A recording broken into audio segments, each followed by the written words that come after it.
Hello বন্ধুরা, আমার আজকের রেসিপি কাঁচা আমের আমশক্ত। বন্ধুরা, রোদে দেওয়ার ঝামেলা ছাড়াই বানিয়েছি খুবই সহজভাবে। একবার বানিয়ে রেখে আপনারা 1 বছর পর্যন্ত খেতে পারবেন, একদম কিন্তু খারাপ হবে না। আজকে বানিয়েছিলাম আমি চিনি ছাড়াই। চিনি ছাড়া যে এত সুন্দর টকঝাল মিষ্টি আমশক্ত তৈরি করা যায়, আপনারা হয়তো না দেখলে বিশ্বাসই করবেন না। চলুন তাহলে শুরু করা যাক। সবার প্রথমে এখানে আমি 800 গ্রাম আম নিয়েছিলাম। আমগুলোর খোসা ছাড়িয়ে 2 থেকে 3 বার খুব ভালো করে ধুয়ে নিয়েছিলাম। এবার কিন্তু আমগুলো আমি কেটে নেব। আমি কিন্তু এখানে একদম ছোট ছোট করে টুকরো করে কেটে নিচ্ছি। তোমরা চাইলে বড় বড় করেও কেটে নিতে পারো, তবে এইভাবে ছোট ছোট করে কেটে নিলে সিদ্ধ হতে কিন্তু একদম সময় লাগবে না।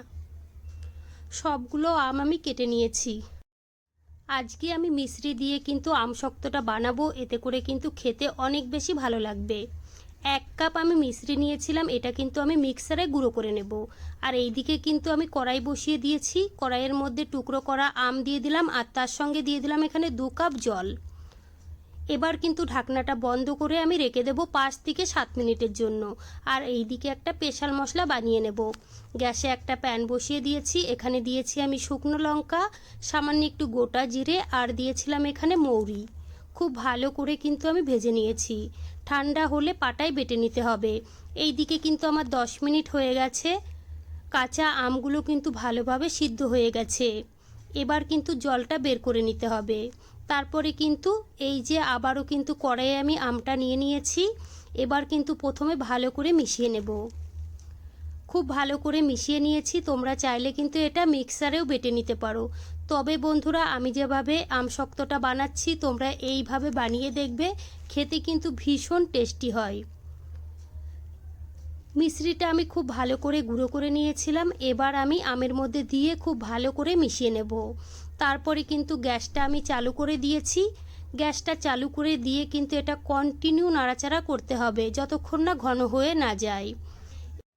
5 থেকে 6 মিনিট সময় ধরে নাড়াচাড়া করে ঘন করে নিয়েছি। এর থেকে আর ঘন করা যাবে না। এবার আমি ভেজে রাখা মশলা আর দিয়ে দেবো বিট নুন। বিট নুন আর ভেজে রাখা মশলা দিয়ে 2 মিনিট মতো নাড়াচাড়া করে নিয়েছি। এবার কিন্তু আমি গ্যাসটা অফ করে দেব। তারপরে কিন্তু এখানে একটা প্লেট নিয়ে নিয়েছি। প্লেটে কিন্তু অবশ্যই একটু সাদা তেল লাগিয়ে নিতে হবে। আমি কিন্তু এখানে 2 চামচ মতো আমের পিউরি দিয়ে দিয়েছি। এবার কিন্তু থালের মধ্যে খুব ভালো করে লাগিয়ে নিতে হবে। আমি কিন্তু এখানে 2টো প্লেট নিয়েছিলাম। তোমরা যদি মোটা করে আমশক্তটা বানাতে চাও তাহলে একটা থালার মধ্যেই কিন্তু এসে যাবে। এবার আমি একদিনের জন্য পাঙ্খার হাওয়ায় শুকিয়ে নেব। একদিন পরে আমি ফিরে এসেছি। দেখুন বন্ধুরা কতটা সুন্দর হয়েছে, আপনারা কিন্তু দেখেই বুঝতে পাচ্ছেন। আর কতটা পাতলা হয়েছে, একটুও কিন্তু হাতে লেগে যাচ্ছে না।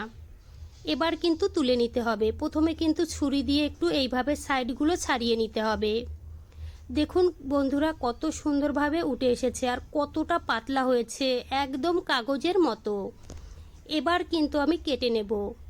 আমি এখানে পিজা কাটার নিয়েছি। প্রথমে এইভাবে একটু লম্বা লম্বা করে কেটে নিতে হবে। তোমরা তোমাদের পছন্দ মতো কেটে নেবে। এবার কিন্তু আমি রোল করে নেব।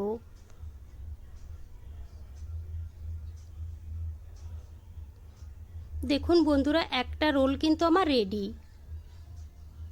এবার আমি সবগুলো রোল বানিয়ে নেব। সবগুলো রোল আমি বানিয়ে নিয়েছি, তারপরে একটা প্লেটের মধ্যে সাজিয়ে নিলাম। দেখুন বন্ধুরা দেখতে কতটা সুন্দর লাগছে আর খেতেও কিন্তু ভীষণ টেস্টি হয়েছিল।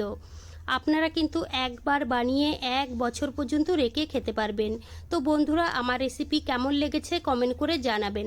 ভালো লাগলে প্লিজ আমাকে সাপোর্ট করবেন। বাড়িতে বানালে কমেন্টে জানাতে ভুলবেন না খেয়ে আপনাদের কেমন লেগেছে।